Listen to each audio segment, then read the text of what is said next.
बच्चों, हमारा कल का टॉपिक था डाइलेक्ट्रिक। हमने कल उसके बारे में बेसिक बातें पढ़ी थी और लास्ट टॉपिक हमारा था डाइलेक्ट्रिक ब्रेकडाउन। मतलब एक डाइलेक्ट्रिक के अक्रॉस मैक्सिमम इलेक्ट्रिक फील्ड कितना अप्लाई करें कि वो ब्रेक ना हो, उससे जस्ट ज़्यादा होता है वो ब्रेकडाउन हो जाए। ब्रेकडाउन होने का मतलब वो कंडक्टर में कन्वर्ट हो जाए, उसमें से करंट का फ्लो स्टार्ट हो जाए। तो हमारे पास ई ब्रेकडाउन आ गया था, हम कह सकते हैं। अब हमारे पास एक फॉर्मूला होता था E equal to minus dV/dr। अगर मैग्नीट्यूड में लें तो इसके लिए क्या हो सकता है, V/d हमने पैरेलल प्लेट कैपेसिटर में यूज किया था। तो अगर मैं यहां से लिखूं तो V इक्वल टू ED, ठीक है, मेरी बात समझ में आ रही है। तो V तो हो जाएगी ब्रेकडाउन वोल्टेज और E को मैं E मैक्स लिख सकता हूं। अब मेरी बात समझ रहे हैं, मैक्सिमम इलेक्ट्रिक फील्ड कितना अप्लाई करें और ये इसके लिए ब्रेकडाउन वोल्टेज। तो ये मेरे पास एक फॉर्मूला बन जाएगा V इक्वल टू ED। मैं ये क्यों बता रहा हूं, क्योंकि इसको लेके हमारे पास बहुत बार क्वेश्चंस आ जाते हैं। किस टाइप के क्वेश्चन आते हैं वो देखिए। अगर मेरे पास एक कैपेसिटर है तो और इसके अंदर डाइलेक्ट्रिक, मैंने कल बताया था जनरली कि मैक्सिमम जो कैपेसिटर होते हैं उनके अंदर डाइलेक्ट्रिक होती है। तो इस कैपेसिटर का ब्रेकडाउन होगा, डाइलेक्ट्रिक का ब्रेकडाउन होगा। तो आपके पास कुछ कैपेसिटर गिवन होंगे जिनकी डाइलेक्ट्रिक ब्रेकडाउन वोल्टेज गिवन होगी, तो उनके कॉम्बिनेशन की ब्रेकडाउन वोल्टेज आपको बतानी है। उनके कॉम्बिनेशन की ब्रेकडाउन वोल्टेज आपको बतानी है। कैसे? सपोज कीजिए मेरे पास एक कैपेसिटर है 4 माइक्रोफैरड और 10 वोल्ट इसकी ब्रेकडाउन वोल्टेज है, मान लीजिए। ये दूसरा कैपेसिटर है और ये 6 माइक्रोफैरड का है और 20 वोल्ट इसकी ब्रेकडाउन वोल्टेज है। When these capacitors are connected in series, 4 microfarad, 6 microfarad, 10 volt, 20 volt. Find breakdown voltage for combination. ये बात समझ रहे हैं आप? कॉम्बिनेशन के लिए ब्रेकडाउन वोल्टेज बताओ। कॉम्बिनेशन का मतलब क्या है? सीरीज है, सीरीज में चार्ज फ्लो करेगा। अब एक बात बताएं, पहला कैपेसिटर C1, दूसरा कैपेसिटर C2। अगर मैं लिखूं 4C1 तो C1 के लिए चार्ज कितना होगा? Q इक्वल टू क्या होता है, CV। तो C कितना है, सॉरी C कितना है 4, V कितना है 10, तो 40 माइक्रोकूलम। और C2 के लिए कितना हो गया, C2 के लिए अगर मैं चार्ज निकालता हूं तो Q2 कितना हो गया CV। C कितना है 620 और मैं इसको माइक्रो लिखूं तो ज्यादा सही रहेगा, तो 120 माइक्रोकूलम। अब एक बात बताइए कि पोटेंशियल दे रखा है, इसके लिए मैंने चार्ज ले लिया। अगर इसके अंदर से चार्ज फ्लो करे 40 तो ब्रेकडाउन हो सकता है, इससे कम रखना है चार्ज। और इसके अंदर चार्ज कितना मैक्सिमम आ सकता है, 120। तो इसका मतलब ये हुआ कि दोनों में से कितना चार्ज फ्लो करवाएं, दोनों में से यहां से कितना चार्ज फ्लो करवाएं कि दोनों का ही ब्रेकडाउन ना हो। तो दोनों का जो चार्ज है उसमें से जो कम वाली वैल्यू है वो लेनी है। दोनों का जो चार्ज है उसमें से कम वाली वैल्यू जो है वो लेनी है। तो मैं लिख सकता हूं Q मैक्स टू फ्लो। तो फ्लो करने के लिए क्या लेना, कम वाला। कम वाला कितना हो गया, 40 माइक्रोकूलम। मेरी बात समझ में आ गई? इसके बाद C इक्विवेलेंट। इक्विवेलेंट कैपेसिटेंस कैसे निकालते हैं? इक्विवेलेंट कैपेसिटेंस दोनों सीरीज में है। सीरीज में कैसे होता है, 6 × 4 डिवाइड बाई 6 + 4, तो 24 2.4 माइक्रोकूलम। मेरी बात समझ में आ गई होगी आपको? इक्विवेलेंट कैपेसिटेंस कितनी आ गई, दोनों को मल्टीप्लाई डिवाइड बाई दोनों का सम, 2.4 माइक्रोकूलम। तो पूरे सिस्टम में से कितना चार्ज फ्लो करवाना चाहिए, 40। इक्विवेलेंट कैपेसिटी कितनी है, 2.4 माइक्रोकूलम। तो V ब्रेकडाउन वोल्टेज कितनी आ गई, तो ब्रेकडाउन वोल्टेज की बात करूं तो क्या हो जाएगा, Q मैक्स और C इक्विवेलेंट। तो Q मैक्स कितना है, 40 माइक्रो फैरेड में आएगा ये कैपेसिटेंस। और V ब्रेकडाउन वोल्टेज कितनी आ गई, 40 डिवाइड बाई C 2.4। तो इसको सिंप्लीफाई करेंगे तो ये कितना आ जाएगा भाई, 40। और ये भी माइक्रो में है तो माइक्रो कैंसिल हो जाएगा। और 2.4 इसका पॉइंट हटाऊंगा तो ऊपर ये आ जाएगा 4 पे जाएगा 150/3 वोल्ट। तो मेरे पास V ब्रेक डाउन कितना आ गया, 3 3 2 3 6 18 2 16.6 वोल्ट। तो मेरे पास जो ब्रेकडाउन वोल्टेज आई वो कितनी आई, 16.6 वोल्ट। बात आपके समझ में आ गई होगी कि अगर दो कैपेसिटर हैं और दोनों के ऊपर ब्रेकडाउन वोल्टेज मेंशन होती है कि इससे ज़्यादा वोल्टेज नहीं जानी चाहिए, बट अगर दोनों को कंबाइन करते हैं सीरीज में पैरेलल में, तो कॉम्बिनेशन की कैसे निकालें। सिंपल सी बात है, चार्ज फ्लो करेगा, और चार्ज अगर फ्लो करेगा तो जो कम वाला चार्ज का कैपेसिटर है वो मिनिमम चार्ज है वो फ्लो करवाना है ताकि कोई भी ब्रेकडाउन ना हो। इसलिए चार्ज मिनिमम वाला लेना है जो मैक्सिमम चार्ज फ्लो कर सके। यहाँ क्यू मैक्स का मतलब मैक्सिमम चार्ज जो यहाँ से फ्लो कर सके वो मैक्स, लेकिन इन दोनों कैपेसिटर में से जो मिनिमम है वो लेना है, और इक्विवेलेंट कैपेसिटर दोनों को डिवाइड कर देंगे तो ब्रेकडाउन वोल्टेज आ जाएगी। और देखिए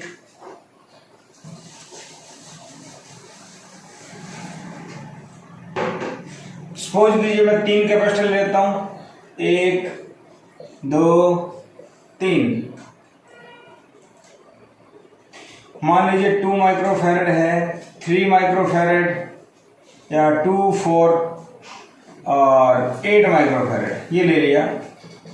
10 वोल्ट 12 वोल्ट 8 वोल्ट ये मैंने ले लिए, तीनों सीरीज में कनेक्ट है, आपको दिखाई दे रहे हैं।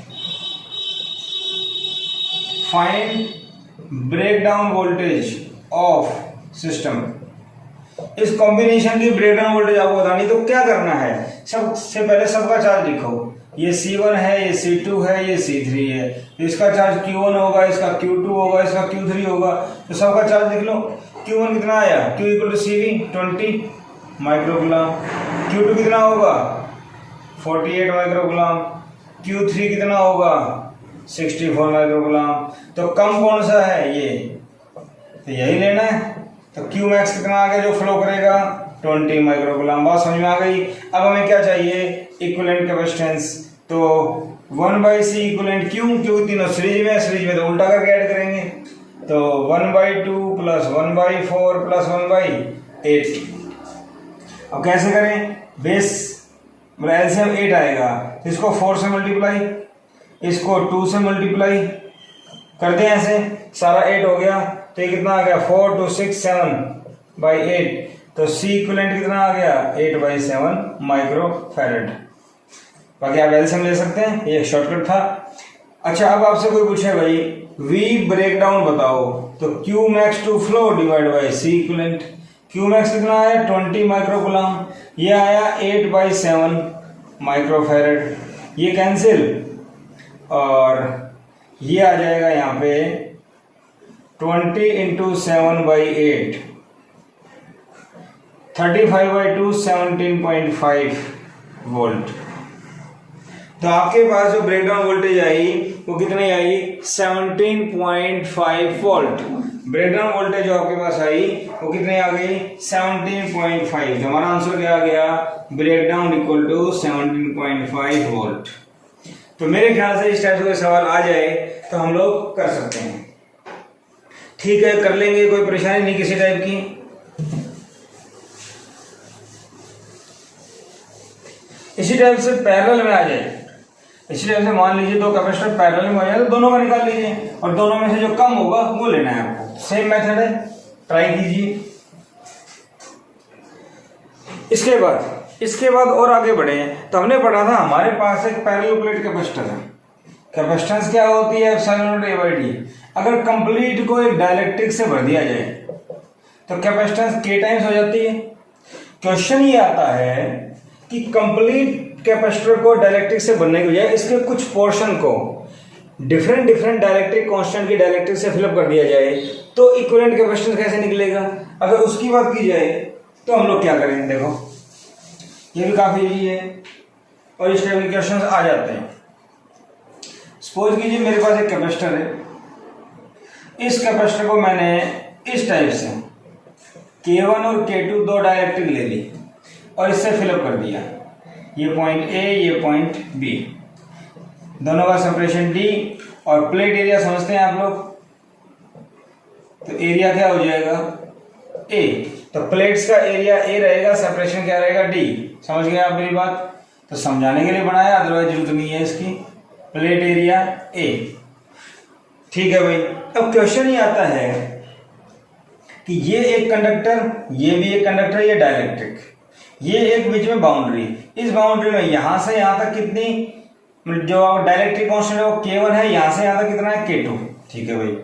अब क्वेश्चन ये आता है कि ये जो कैपेसिटर है वो डिवाइड हो गया दो कैपेसिटर में, एक यहां से यहां तक और एक यहां से यहां तक। अगर बात की जाए तो यहां से यहां तक क्या चीज सेम रहेगी? देखो ये ऐसे बन गया और ये K1 फिलअप है, ये टोटल डिस्टेंस D थी तो इसका आधा हो गया।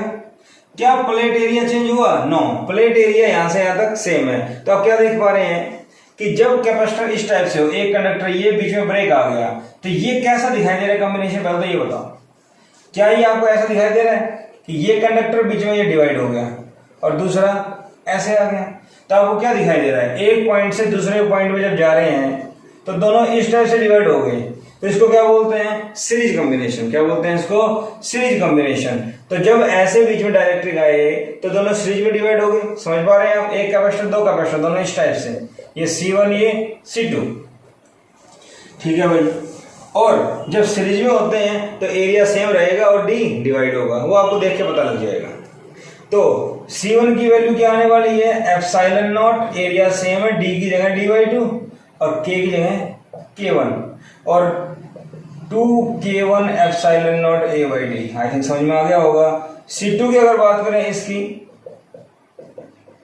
तो ये होगा एप्सिलॉन नॉट A/D की जगह D/2 और ये K2, 2 ऊपर आ जाएगा 2K2 एप्सिलॉन नॉट A/D। बात समझ में आ गई? अगर कोई आपसे पूछे भाई इक्विवेलेंट कैपेसिटर बताओ, तो C इक्विवेलेंट क्या होगा? दोनों सीरीज में है, C1 C2 divide by C1 plus C2। ये बात समझ पा रहे हैं? अगर इस टाइप से भर दिया जाए तो ऐसे पोर्शन हो गया, तो ये इतना और ये इतना, A पॉइंट B पॉइंट, तो दोनों के बीच में कैसा कनेक्शन दिखाई दे रहा है? सीरीज। दोनों की अलग अलग वैल्यू हम निकाल सकते हैं बड़ी आसानी से। और इक्विवेलेंट कैपेसिटेंस सीरीज का क्या होता है? ये, तो दोनों को मल्टीप्लाई करते हैं तो हमारा आंसर क्या आएगा? 2K1 epsilon not A/D into 2K2 epsilon not A/D divide by दोनों का सम करेंगे तो 2 epsilon not A/D common, K1 plus K2। मेरी बात समझ पा रहे हैं? इन दोनों को ऐड करेंगे, एप्सिलॉन नॉट A/D और 2 कॉमन आ जाएगा, ये हो गया। एप्सिलॉन नॉट A/D कैंसिल, 1 2 से 2 कैंसिल, तो C इक्विवेलेंट अगर आपसे कोई पूछे तो भाई कितना आ गया? तो ये आ गया 2K1 K2 divide by K1 plus K2, 2K1 K2 divide by this और एप्सिलॉन नॉट A/D। तो इक्विवेलेंट कैपेसिटेंस की अगर आपसे कोई बात करे तो इस टाइप से हम लोग इसको सॉल्व कर सकते हैं। आई थिंक मेरी बात आप लोगों को समझ में आ गई होगी। तो ऐसा आ जाए तो सिर्फ आइडेंटिफाई करना है, सीरीज पैरेलल वैल्यू निकाल के सॉल्व करना, कुछ नहीं है, ठीक है भाई। ऐसा आ जाए तो मैं कर सकता हूं। इसी में अगर कोई आपसे बोले भाई ये कैपेसिटर है, ये D सेपरेशन है, एरिया A है, ये पॉइंट A और ये पॉइंट B, बात समझ में आ गई। इसको मैंने ऐसे तोड़ दिया, कितने पार्ट में? K1 K2 K3। तो मुझे बताइए ये कितना हो गया? D/3, ये कितना हो गया? D/3 और ये कितना हो गया? D/3। तो तीनों का सेपरेशन समझ में आ गया। कैसे बनता दिखाई दे रहा है? 1 2 3 कंटिन्यूटी में, इसका मतलब सीरीज कॉम्बिनेशन बन रहा है। ये B पॉइंट और ये A point, C1 C2 C3। मेरी बात समझ पा रहे हो कि इसको मैं कैसे लिख सकता हूं? ऐसे, A पॉइंट B पॉइंट, 1 2 3 तीनों सीरीज में। C1 की वैल्यू क्या आएगी? K1 epsilon not A, area same रहेगा, डिवाइड बाई D/3 और बेटा D/3 का 3 ऊपर आ जाएगा, समझ गए? और इसी टाइप से C2 3K2 epsilon not A/D और C3 अगर निकालता हूं तो 3K3 एप्सिलॉन नॉट A/D। अब आपको समझ में आ रहा है कि तीनों सीरीज में, तीनों सीरीज में तो क्या होगा? 1/C equivalent equal to 1/C1 1/C2 1/C3। सभी वैल्यू पुट करेंगे तो हमारा आंसर आ जाएगा। सही वैल्यू पुट करेंगे तो हमारा आंसर आ जाएगा। करना चाहेगा हम कर सकते हैं। 1/c तो रेसिप्रोकल है तो d तो ऊपर आ जाएगा 3k1 epsilon not a plus d 3k2 epsilon not a plus में d 3k3 epsilon not a। ठीक है भाई, ये बात मुझे समझ में आ गई। 1/c इक्विवेलेंट, तो 1/c इक्विवेलेंट की अगर बात करते हैं तो यहां से क्या चीज कॉमन दिखाई दे रही है आपको, d divide by 3 epsilon not a, 3 epsilon not a d common आ गया 1/k1 1/k2 1/k3। इसको सॉल्व करेंगे हमारा आंसर आ जाएगा। मेरी बात समझ पा रहे हैं आप? ठीक है, इसका हम रेसिप्रोकल करते हैं 3 epsilon not a by d और रेसिप्रोकल करेंगे तो ये चीज नीचे आ जाएगी। इसको ऐसे कर लो 3 epsilon not a by d और 1 divide by 1/k1 1/k2 1/k3। LCM ले लेंगे, हमारा आंसर आ जाएगा। कई बार क्वेश्चन ऐसा आ जाता है कि k की वैल्यू गिवन होती है k1 k, k2 2k, k3 4k, तो वैल्यू पुट करेंगे तो इजीली सोल्व कर सकते हैं। सोल्व करना आपका काम है, मैं जस्ट कंसेप्ट बता रहा हूं कि कैसे सोल्व होगा। ठीक है भाई, ऐसा आ जाए तो हम लोग कर सकते हैं।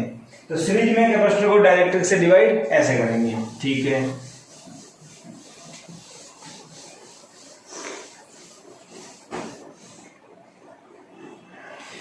इसके बाद अगर मैं आपसे बोलूं कि भी मान लीजिए ये कैपेसिटर था और सेपरेशन d था, एरिया a था और ये पॉइंट a ले लिया मैंने।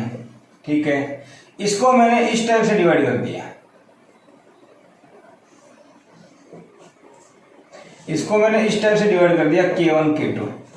अब बताओ जरा, अगर मैं इसको ऐसे डिवाइड कर देता हूं k1 k2 तो बेटा एक कैपेसिटर तो ये बन गया और एक कैपेसिटर ये बन गया, ये कैपेसिटर बन गया C1 और ये बन गया C2। सबसे पहली बात कैसे दिखाई दे रहा है, एक कंडक्टर एक कंडक्टर, एक कैपेसिटर एक कंडक्टर एक कंडक्टर एक कैपेसिटर, तो यहाँ दोनों के बीच में एक एक, क्योंकि ये पॉइंट भी बी से जुड़ा है, ये भी बी से जुड़ा है, ये भी ए से ये भी ए से। तो ये बात समझ में आ रही है मेरे को कि ये ऐसे बन जाएंगे, ये ए से और ये बी से। तो देख के लग रहा है कि दोनों पैरेलल में है, देख के लग रहा है कि दोनों पैरेलल में। ठीक है भाई, इतनी बात मुझे समझ में आ गई। अब इसके अंदर देखा जाए तो इस कैपेसिटर के लिए सेपरेशन d और इसके लिए भी सेपरेशन d, बट एक्चुअली में जो प्लेट एरिया है ये, तो ये जो प्लेट एरिया था a, क्या ये a/2 और a/2 में डिवाइड हो गया? ये जो प्लेट एरिया है क्या वो a/2 और a/2 में डिवाइड हो गया? क्या ये मेरी बात समझ पा रहे हो? नहीं। फिर से देखो, ये जो प्लेट है इस प्लेट को मैं ऐसे बनाऊं, ठीक है भाई, अभी बीच में से ऐसे कट हो रहा है, तो पूरा एरिया अगर a है तो a/2 और a/2 डिवाइड होगा। ठीक है, तो पैरेलल कॉम्बिनेशन में एरिया डिवाइड हो रहा है और d सेम है, और सीरीज कॉम्बिनेशन में क्या था, d डिवाइड हो रहा था। ठीक है भाई, इतनी बात मुझे समझ में आ गई। अब बात है C1 की वैल्यू क्या लिखूं, एप्सिलॉन नॉट a/d तो आना ही आना है, लेकिन एरिया आधा हो गया तो ये हो गया, और k की वैल्यू क्या है k1, तो क्या लिखें k1 एप्सिलॉन नॉट a/2d, और बेटा C2 की वैल्यू क्या आ जाएगी, नीचे वाला एप्सिलॉन नॉट a की जगह a/2d और ये k2, तो ये हो गया k2 एप्सिलॉन नॉट a/d। और C इक्विवेलेंट क्या आएगा, पैरेलल कॉम्बिनेशन में डायरेक्ट ऐड होते हैं और डायरेक्ट ऐड होते हैं, तो बेटा क्या आएगा यहाँ से 2 आएगा epsilon not a/2d common k1 plus k2। ये बात भी मेरे ख्याल से आपको समझ में आ गई होगी कि पैरेलल में इक्विवेलेंट कैपेसिटेंस ऐसे ऐड हो जाएगी। तो मेरे ख्याल से आपको सीरीज पैरेलल आइडेंटिफाई करना आना चाहिए, और ए और डी में से कौन डिवाइड होगा वो ध्यान रखना है। बाकी वैल्यू पुट करके सोल्व करना तो आपको आता है, कर लेंगे आप, बेसिक इलस्ट्रेशन थी। ठीक है भाई, इसी में अगर आपसे कोई बोल दे कि भाई इसको हमने 3 पार्ट में डिवाइड कर दिया, कितने पार्ट में डिवाइड कर दिया, 3 में, k1 k2 k3 इक्वल कर दिया, तो वही बात पहले वाली इक्वल कर दिया, तो एक कैपेसिटर, 2 कैपेसिटर और ये 3 कैपेसिटर, तो तीनों पैरेलल में दिखाई दे रहे हैं आपको, तीनों पैरेलल में दिखाई दे रहे हैं। तीनों पैरेलल में दिखाई दे रहे हैं, तो बात आती है एरिया कितना हो जाएगा। इस पार्ट का एरिया a/3, इस पार्ट का एरिया a/3 और इस पार्ट का एरिया भी a/3। भाई एरिया तीन पार्ट में, तीनों इक्वल है, तो C1 क्या आएगा K1 epsilon not a/d, but एक जगह क्या है a/3, और a/3 को क्या लिखूं K1 epsilon not a/3d। C2 क्या आ जाएगा K2 एप्सिलॉन नॉट a/d, एक ही जगह a/3, यहाँ लिख दो सीधा। C3 K3 epsilon not a/3d, एक ही जगह a/3, और C इक्विवेलेंट क्या आएगा C1 plus C2 plus C3। ये बात समझ में आ गई सबको। Same area divide same to same लिख देंगे, और तीनों को अगर ऐड करेंगे तो epsilon not a/3d common, K1 plus K2 plus K3। I think बात समझ में आ गई होगी कि कैसे सॉल्व करना है। ठीक है भाई, इस टाइप का कोई क्वेश्चन मेरे पास आ जाता है तो मैं कर सकता हूं। तो ये था डायरेक्ट्रिक का सीरीज और पैरेलल। थोड़ा सा कॉम्प्लिकेशन कर देते हैं इसमें, इसी में थोड़ा सा कॉम्प्लिकेशन कर देते हैं। कैसे वो देखिए। मान लो आपके पास ये आ जाए, मान लीजिए आपके पास क्वेश्चन आ जाए separation D terminal A terminal B. बात समझ पा रहे हैं आप? टर्मिनल ए टर्मिनल बी, और आपको दे दिया ये क्वेश्चन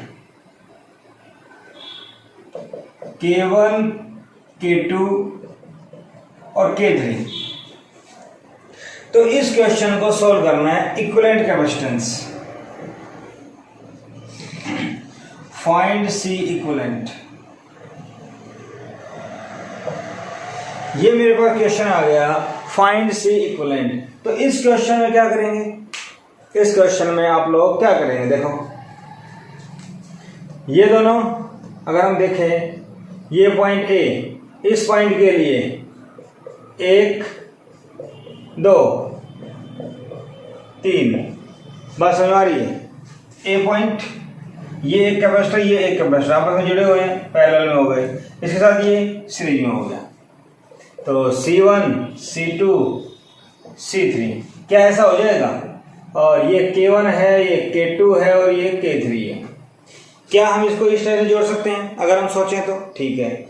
इसके बाद बात आती है और क्या पॉसिबिलिटी हो सकती है, अदर पॉसिबिलिटी। दूसरी पॉसिबिलिटी क्या हो सकती है भाई, सोचो।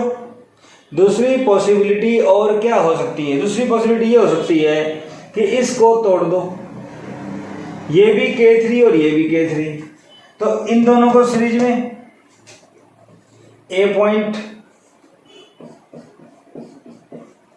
ये दोनों सीरीज, और इसके साथ में ये दोनों सीरीज, और ये B पॉइंट। तो ये C1 C3, ये C2 और ये C3 सेम सेम है, इसलिए हमने सेम नाम दे दिया। तो मेरे पास एक पॉसिबिलिटी ये हो सकती है। तो भाई कौन सा लेके चलेंगे इसमें, कौन सा लेके चलेंगे? ये वाला सही है या ये वाला सही है? दोनों में से कौन सा? क्योंकि एक बच्चा अगर सोचता है तो ये भी पॉसिबल है और ये भी पॉसिबल है, कौन सा सही होना चाहिए? कंफ्यूज। तो थोड़ा सा ध्यान दो। अगर मैं इन दोनों को कनेक्ट करता हूं ऐसे, तो दोनों पैरेलल में हो गए, और पैरेलल में पोटेंशियल क्या होता है, सेम। तो क्या यहां पे पोटेंशियल सेम है? सोचो, V इक्वल टू क्या होता है बेटा, ED। D दोनों के लिए सेम है, D/2। E, क्या E दोनों का सेम है? नहीं। क्या E दोनों का सेम है? नहीं कह सकते, क्योंकि E दोनों का सेम नहीं है। क्यों? क्योंकि डाइलेक्ट्रिक कांस्टेंट दोनों का डिफरेंट है, और डाइलेक्ट्रिक कांस्टेंट दोनों का अगर डिफरेंट है तो इलेक्ट्रिक फील्ड जो आएगा, जो रेजिडुअल इलेक्ट्रिक फील्ड आएगा, वो दोनों का सेम नहीं होगा। तो इलेक्ट्रिक फील्ड अगर दोनों का सेम नहीं है तो पोटेंशियल भी दोनों का सेम नहीं होगा, और पोटेंशियल भी सेम नहीं है तो हम दोनों को पैरेलल में नहीं कह सकते। ये था इसका थोड़ा सा डिटेल्ड में कैसे क्या होता है। अगर बेसिक बात समझें, अगर एक सिंपल वे में, एक साधारण भाषा में समझें कि भाई पैरेलल में क्यों नहीं है, तो एक सिंपल सी बात समझो, ये एक कंडक्टर, ये भी एक कंडक्टर, और कैपेसिटर में 2 प्लेट होनी चाहिए। तो अगर ये एक कंडक्टर की प्लेट है कैपेसिटर की, तो यहां तो कोई प्लेट नहीं है, ये तो डाइलेक्ट्रिक है, तो ये कैपेसिटर कैसे बन सकते हैं? दो, ये दोनों कैपेसिटर पैरेलल में मैं कैसे कह सकता हूँ? नहीं कह सकता ना, क्योंकि ये कंडक्टर यहाँ तो कंडक्टर नहीं है, तो कंडक्टर कंडक्टर के साथ पैरेलल में हो सकता है, ऐसे नहीं हो सकता। इसका मतलब मैं इसको पैरेलल में नहीं रख सकता, क्योंकि यहाँ पे कंडक्टर नहीं है। तो कंडक्टर नहीं है तो मुझे सीरीज लेना पड़ेगा, इसका और इसका और इसका। मेरी बात समझ में आ गई? तो ये वाला मेथड गलत है, ये लगेगा। आई थिंक बात समझ में आ गई होगी कि ऐसा क्वेश्चन आ जाए, वेरी वेरी इंपॉर्टेंट क्वेश्चन है ये, बच्चे जनरली गलती करते हैं इसके अंदर। तो इसमें K1 K2 और K3, तो इसमें क्या करना पड़ेगा? ऐसे करके दोनों को डिवाइड करना पड़ेगा, सीरीज, ये दोनों सीरीज, फिर दोनों पैरेलल में, सीरीज दोनों पैरेलल में। बात समझ में आ गई? किस टाइप से सोल्व करेंगे? अब दोनों की वैल्यू निकाल लो। अब हम बात करें तो दोनों की वैल्यू निकाल सकते हैं। कैसे निकालेंगे वो देखो। सबसे पहले वहां पे C1 है, क्या आना है भाई? एप्सिलॉन नॉट A/D तो आना ही आना है। पहला क्या है? K1 भी आ गया। जरा मैं देखूं तो पूरा D था, ये D/2 हो गया। एरिया पूरा A था, तो ये क्या हो गया? आधा A/2, तो 2 से 2 cancel. K1 epsilon not A/D। I think बात समझ में आपके आ गई होगी, ठीक है। C2 की अगर बात करूं, ये वाला, तो K2 एप्सिलॉन नॉट, ये भी एरिया आधा हो गया, डिस्टेंस भी आधी हो गई, ये भी कैंसिल। तो K2 epsilon not A/D, okay. K3 की बात करूं, सॉरी C3 की अगर बात करता हूं, ये C1 कैपेसिटर, ये C2 कैपेसिटर, ये C3 और ये भी C3। तो C3 की बात करूं इसकी, तो K3 epsilon not A/2 D/2, ये भी कैंसिल। तो K3 एप्सिलॉन नॉट A/D, ये बात भी आपको समझ में आ गई, ठीक है भाई। इतनी बात मुझे समझ में आ गई कि C1 C2 C3 कैसे आए। अब क्वेश्चन ये आता है कि C1 C3 सीरीज में है, तो इसका इक्विवेलेंट क्या होगा? मैं नाम दे देता हूं C13। तो दोनों का इक्विवेलेंट क्या कहता है? दोनों मल्टीप्लाई बटे दोनों का सम। तो C1 ये रहा, C3 ये रहा, दोनों multiply. K1 epsilon not A/D into में K3 एप्सिलॉन नॉट A/D। बात समझ में आ गई? और दोनों का सम करेंगे तो epsilon not A/D common, K1 plus K3। यही बात समझ में आ गई। एक ये कट गया, तो मेरे पास यहां वैल्यू आई K1 K3 बटे में K1 plus K3 epsilon not A/D। I think बात समझ में आ गई। इसी टाइप से C23 को आप सोल्व करोगे तो C2 की वैल्यू पुट करोगे, C3 की वैल्यू पुट करोगे, तो ये सोल्व करके आएगा K2 K3 और K2 plus K3 epsilon not A/D। तो ये दोनों आ गए, ये दोनों आ गए, ठीक है भाई। ये बात मुझे समझ में आ गई। अगर मुझे ये बात समझ में आ गई इतनी, अब डायग्राम समझ में आ गया, इसकी कोई जरूरत नहीं है, तो हम लोग क्या करें? इस डायग्राम को मैं ऐसे बना सकता हूं।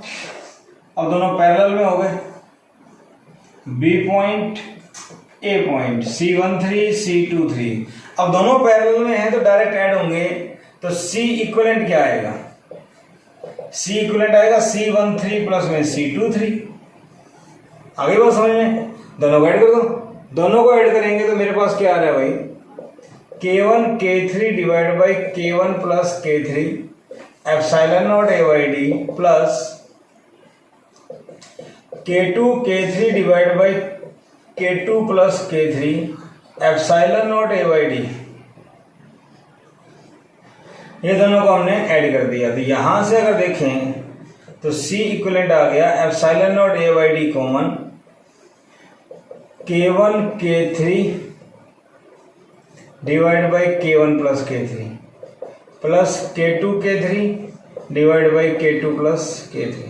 अगर हम इतना छोड़ें तो मेरे पास इसका ये आंसर आ जाता है। अगर हम इतना छोड़ते हैं तो मेरे पास इसका ये आंसर आएगा। आगे सॉल्व करना चाहें तो क्रॉस मल्टीप्लाई करके आप लोग कर सकते हैं। तो बेसिक फंडा क्या था कि अगर मेरे पास ऐसा कुछ आ जाए K1 K2 और ये K3, तो हमें देखते ही लगता है कि दोनों पैरेलल और ये सीरीज। ऐसा नहीं होगा, क्योंकि ये एक कंडक्टिंग प्लेट नहीं है, और जब कंडक्टिंग प्लेट नहीं होती तो ये सीरीज में कनेक्ट होंगे। एक दो सीरीज फिर दोनों पैरेलल। मेरी बात समझ में आ गई होगी। काफी अच्छा सवाल था। अब इसी में आपके पास इजी करने के लिए क्या दे देंगे? K1 K2 K3 की वैल्यू दे देंगे। मान लो K1 दे दिया 2, K2 दे दिया 4, K3 दे दिया 8, तो वैल्यू पुट करो, इजी हो जाएगा। अभी कैलकुलेशन काफ़ी कॉम्प्लिकेटेड हो जाती है, लेकिन जब वैल्यू पुट करेंगे तो काफ़ी इजी हो जाती है। या फिर K1 की जगह K दे देंगे, K2 को 3 की कर देंगे और K3 को 4 की कर देंगे, तो भी कैलकुलेशन काफ़ी इजी हो जाती है। कर लेंगे इस टाइप से।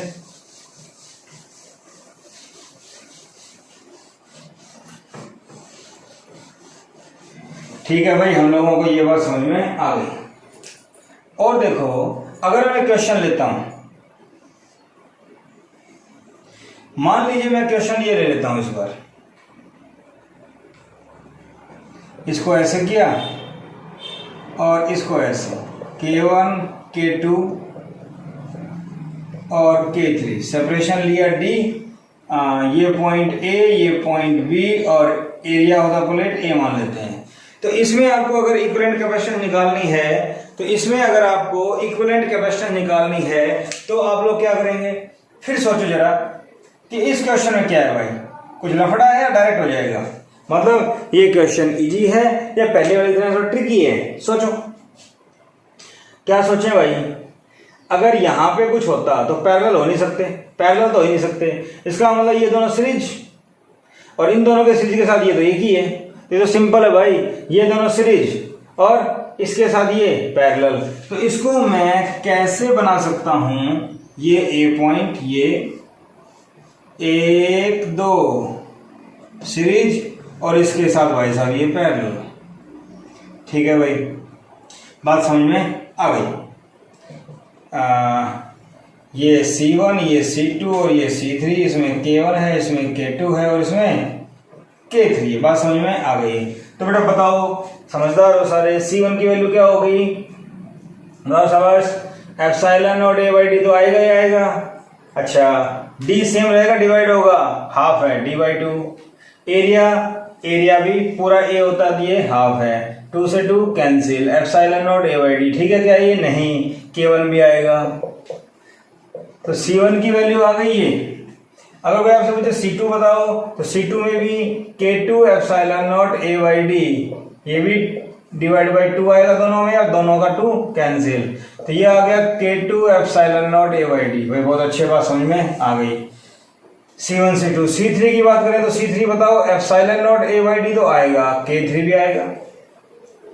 यहाँ D कंप्लीट है, एरिया आधा है, तो एरिया अगर आधा है तो ये बन जाएगा K3 एप्सिलॉन नॉट A/2D। बहुत अच्छे, बात समझ में आ गई। अब C1 C2 दोनों सीरीज में है, तो C12 कर दूं इसको, C1 C2 सीरीज में है, और सीरीज में कैसे होता है भाई, दोनों को मल्टीप्लाई, दोनों का सम करो जरा। C1 है K1 epsilon not A/D, K2 epsilon not A/D, और दोनों का सम करेंगे तो epsilon not A/D common, K1 plus K2, एक पार्ट ये कट जाएगा, तो C12 मेरे पास आ गया K1 K2 divide by K1 plus K2 epsilon not A/D। और ये बात मुझे समझ में आ गई, और इतना आने के बाद मैं इसको ऐसे बना सकता हूँ। सीरीज पैरेलल तो आपको अच्छे से आता ही है, कोई परेशानी वाली बात नहीं है इसके अंदर। अब दोनों पैरेलल में है, तो C इक्विवेलेंट क्या हो जाएगा, C12 प्लस C3, और दोनों अगर पैरेलल में है तो डायरेक्ट अगर आपको ऐड करना है तो मैं यहां कर देता हूं,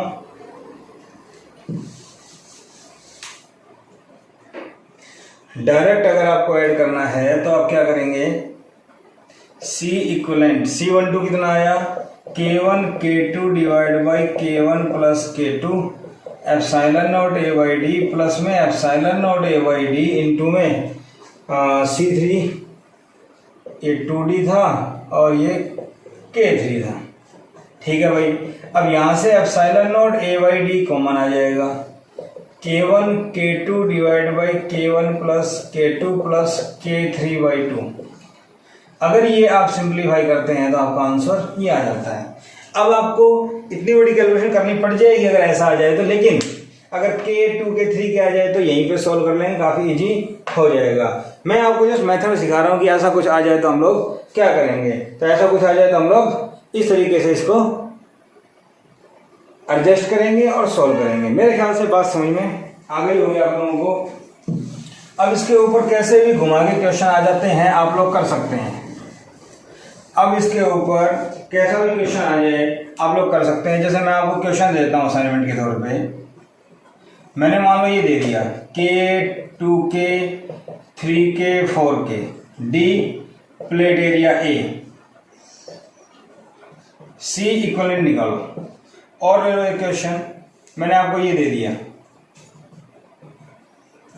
K 2K 4K, सबका बराबर सेपरेशन है तो यहाँ D/3 हो जाएगा। Plate area A, C equivalent, just formula apply करना है आपको। अगर मैं आपको क्वेश्चन दे दूं K 4K 2K C equivalent find out. अगर मैं आपको क्वेश्चन दे देता हूं, मान लीजिए ये कैपेसिटर है और ये K 2K 4K, find C equivalent. तो अगर मैं आपको इस टाइप से क्वेश्चन दे देता हूं, अगर आपको मेथड समझ में आ गया तो आपको इनको सोल्व करने में कोई परेशानी नहीं होगी। तो प्रैक्टिस कीजिएगा इसकी घर पे अच्छे से। Thank you.